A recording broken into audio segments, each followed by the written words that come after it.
Hi, this is Dave from Styrene Replicas.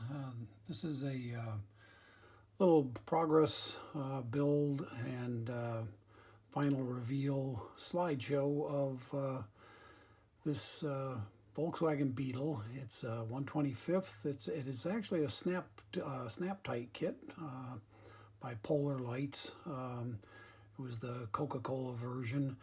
I built it as a replica of my wife's first car, which was a 1970 Volkswagen Beetle automatic.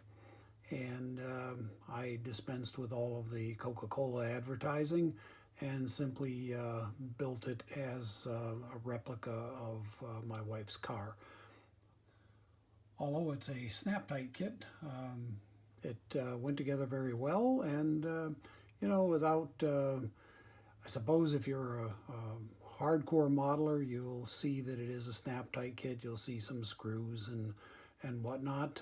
But for the average person, it just looks like any other model kit.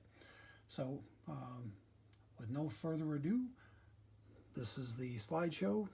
Dave from Styrene Replicas. Have a nice day.